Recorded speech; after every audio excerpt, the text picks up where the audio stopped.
The English Derby is so synonymous with the flat racing scene in that part of the world.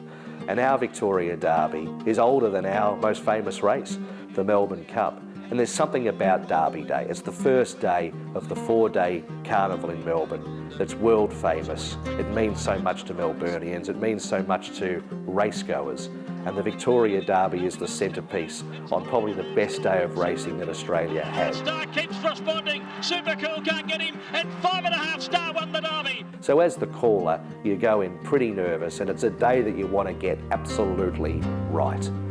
Ready for the Derby, set, all clear, and they're racing. Particularly the Derby. It's a great pipe opener for the Melbourne Cup as well for the caller, 2,500 metres, and it's a tactical race. And we saw that in 2017 with Ace High.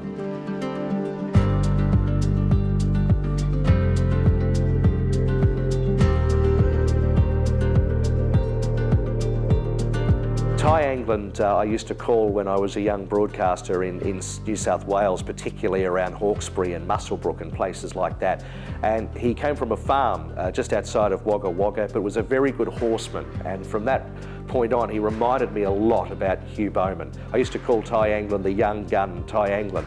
And I got to work with him with the apprentices on media training as well. So I had a fair bit to do with Tye Angland.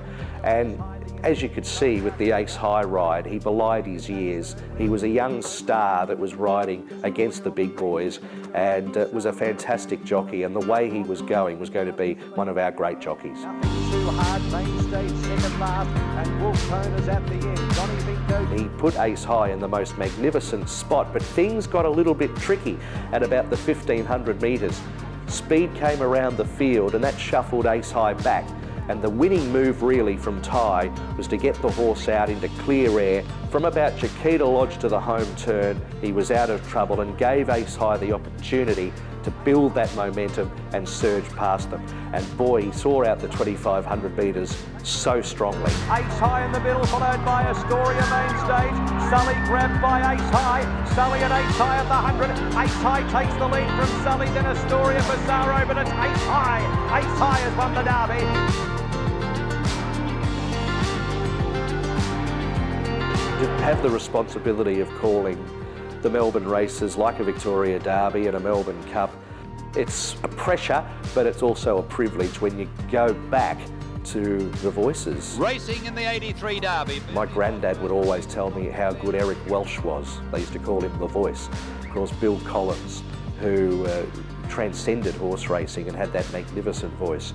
Bert Bryant, who was the entertainer, Joe Brown, who was the straight as a die caller for the ABC, and then in more recent times, I was brought up listening on the radio to Brian Martin, and at the track, Greg Miles, that beautiful sound. Super Cool can't get him, and 5.5 Star won the Derby.